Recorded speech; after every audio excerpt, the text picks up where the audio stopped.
Have you noticed that after your child finishes watching their iPad, they can't settle into anything else? They abandon toys after 30 seconds, can't sit still for meals, and seem completely scattered and unfocused. This isn't coincidence, and it's not your child being difficult. There's a specific brain mechanism that screen time activates that makes focusing on normal activities temporarily impossible. By the end of this video, I'll explain exactly what's happening in your child's brain and give you the recovery timeline that shows when their focus will return. When your child uses screens, their brain receives visual and auditory stimulation changes every 2-3 seconds. This trains their attention system to expect constant novelty and rapid switching. After screen time ends, their brain is still in this high-speed mode, making slower-paced real-world activities feel unbearably understimulating. Think of it like this. Screen time revs your child's brain up to 100 miles per hour.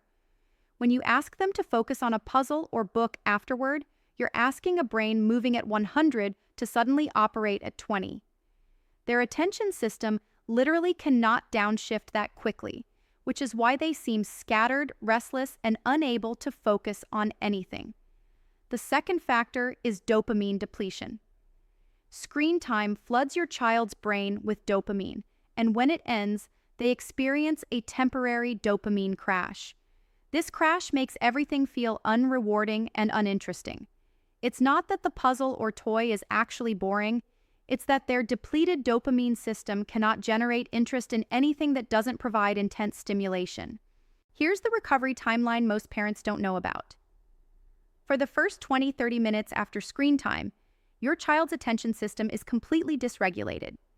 Expecting focused behavior during this window is like expecting someone who just got off a spinning ride to walk a straight line. It's neurologically impossible. Between 30-60 minutes post-screen, their brain begins downshifting, but they're still operating above baseline. They might manage brief focused activities, but will still seem more scattered than usual. This is when you'll see them pick up and abandon multiple activities in quick succession. At 60-90 minutes after screens, most children's attention systems return to normal baseline functioning, assuming they haven't had additional screen exposure. This is when focused play and sustained attention become possible again. Here's your actionable insight. Create a transition buffer after any screen time.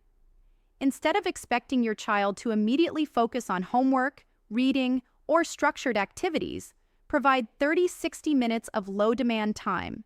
This might include outdoor play, physical activity, or simple sensory activities that don't require sustained attention. You're allowing their nervous system to naturally downshift, rather than forcing focus their brain cannot yet produce. The problem many families face is screen time that happens throughout the day, meaning your child's brain never fully returns to baseline.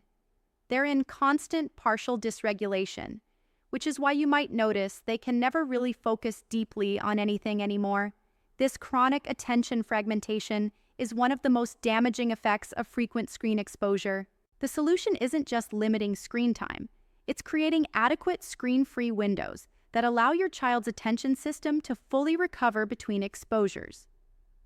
When children go extended periods without screens, their baseline attention capacity dramatically improves because their brain isn't constantly recovering from artificial overstimulation. Understanding this timeline helps you stop blaming your child for scattered behavior and instead recognize they're experiencing temporary neurological effects beyond their control. Your child isn't choosing to be unfocused. Their brain is literally incapable of sustained attention immediately after screen exposure. Comment below and let me know what you are currently struggling with relating to your kid's obsession with screens. Click the link or check my bio to discover an ebook that can give you all the skills that you need to stop your child's screen addiction.